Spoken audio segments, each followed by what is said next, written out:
Hello students, welcome back to Educational Group. Today we will study about the lesson The Lost Child written by Mulkraz Anand. Students, it is the first lesson of Movements book of class 9th. यह class 9th Movements book का first lesson है The Lost Child. तो start करते हैं. A child goes a fair with his parents.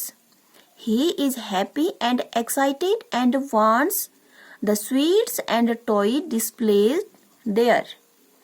But his parents do not buy them for him. Why then does he refuse when someone else offers them to him? अब क्या होता है इसमें? इसका brief introduction हम देखते हैं. A child goes to a fair. एक बच्चा कहाँ जाता है? फेयर में जाता है, मेले में जाता है with his parents. एक बच्चा होता है और वो अपने पेरेंट्स के साथ मेले में जाता है. He is happy and excited and wants the sweets and toy displayed there. अब वो क्या होता है? किसी चीज को देख के एक्साइटेड होता है. एक्साइटेड मतलब किसी भी चीज को देख के हम एक्साइटेड होते हैं, उत्तेजित होते हैं. तो वो क्या होता है? वहां मिठाइयों को देख के, टॉयज को देख के क्या होता है? एक्साइटेड होता है, उसे लेना चाहता है. But his parents do not bye them for him. लेकिन उसके जो पेरेंट्स होते हैं वो उसे कोई भी चीज नहीं दिलाते हैं. हर चीज के लिए वो मना कर देते हैं. Why then does he refuse when someone else offers them to him.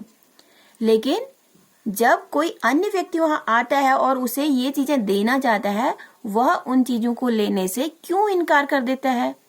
Means ये होता है कि जब उसके पेरेंट्स उसे कोई चीज नहीं दिलाते हैं तो फिर कैसी परिस्थिति आती है? कोई एक व्यक्ति आता है, उसे वो चीजों को दिलाना चाहता है लेकिन वो उन चीजों को फिर नहीं लेना चाहता है. ऐसा क्यों होता है? इसके बारे में हम पढ़ेंगे. हम स्टार्ट करेंगे लेसन को. It was the festival of spring. Spring का सीजन कौन सा होता है? जिसे हम कहते हैं बसंत ऋतु. जिस सीजन में फूल वगैरह खिलते हैं. तो it was the festival of spring. किसका मौसम है?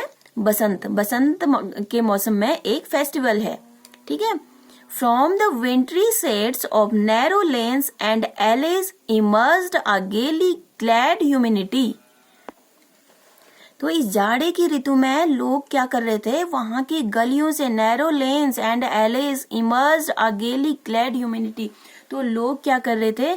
गलियों से वहां नए नए वस्त्रों को पहनते हुए बाहर निकल रहे थे लोग.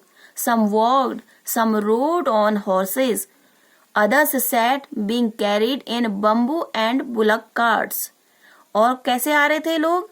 कुछ लोग तो क्या कर रहे थे? घूम रहे थे. वॉक्ड. कुछ लोग घूम रहे थे, कुछ लोग घोड़े की सवारी कर रहे थे और कुछ लोग जो बम्बू क्या होता है? बांस को कहते हैं. जो बांस की गाड़ियां होती हैं उनकी सवारियां कर रहे थे. One little boy ran between his father's legs brimming over with life and laughter.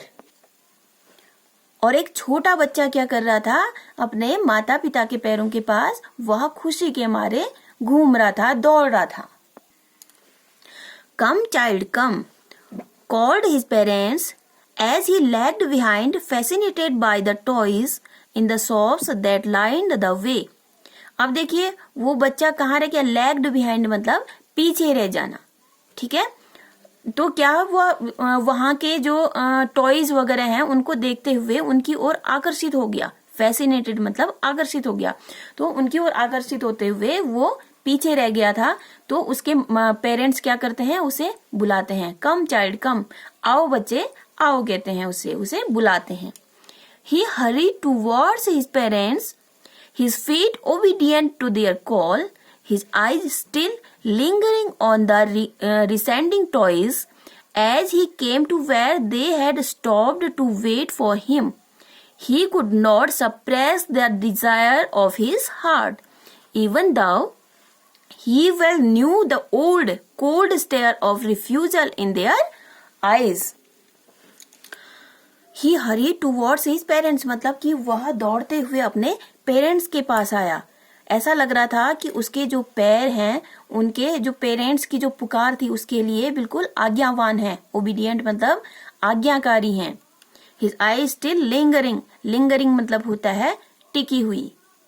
और जो टॉयज थे, जो टॉयज को वो देख रहा था उस पर उसकी आंखें टिकी हुई थी।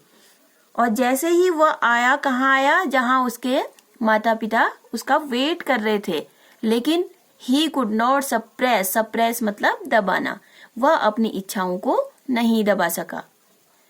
He could not suppress the desire of his heart, जो उसके दिल में जो इच्छाएं थी वो अपनी इच्छाओं को दबा नहीं सका। Even though he well knew the old cold stare of refusal in their eyes, जबकि वो जानता था कि जो उसके पेरेंट्स हैं वो उसकी इच्छाओं को पूरा नहीं करेंगे, वो मना कर देंगे। उसे पता था जो भी चीजें वो लेने के लिए कहेगा वो उसके लिए मना कर देंगे। आगे, I want that toy, he pleaded. Pleaded मतलब होता है निवेदन किया, उसने रिक्वेस्ट की, उसने अपने पेरेंट्स से रिक्वेस्ट की। आई वांट दैट टॉय, मुझे वो टॉय चाहिए, मुझे वो खिलौना चाहिए करके उसने अपने पेरेंट्स को क्या किया, रिक्वेस्ट किया। His father looked at him red eyed in his familiar tyrant's way. Tyrant मतलब क्या होता है, ruler, ruler who is very cruel. Means his father looked at him red eyed मतलब कि उसके पापा ने उसकी तरफ लाल और गुस्से से भरे आंखों से देखा। इन हिज फैमिलियर टायरेंट्स वे मतलब कि जैसे वो हमेशा किसकी तरह निर्दयतापूर्ण देखते थे।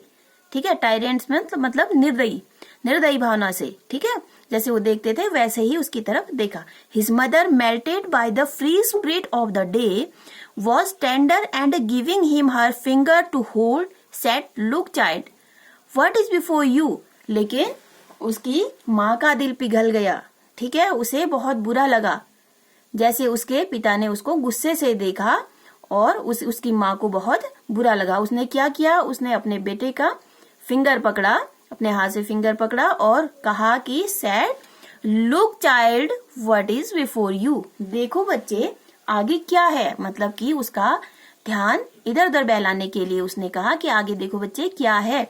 It was a flowering mustard field, अब आगे क्या था, सरसों के फूलों का एक खेत था। Pale like melting gold as swept across miles and miles of even land. अब उसने क्या दिखाया, सरसों का खेत दिखाया। आगे फूल इतने येलो थे मानो कैसे बिल्कुल सुनहरे लग रहे थे, गोल्ड के जैसे लग रहे थे, और वो सरसों का खेत मीलों तक आगे दिख रहा था। ठीक है, वह उसका ध्यान उसकी तरफ आकर्षित कर रही थी, उसकी माँ उस खेत की तरफ उसका ध्यान आकर्षित कर रही थी। Next, a group of dragonflies were bustling about on their gaudy purple wings, intercepting the flight of a lone black bee or butterfly in search of sweetness from the flowers. The child followed them in the air with his gaze, till one of them would still its wings and rest, and he would try to catch it, but it would go fluttering, flapping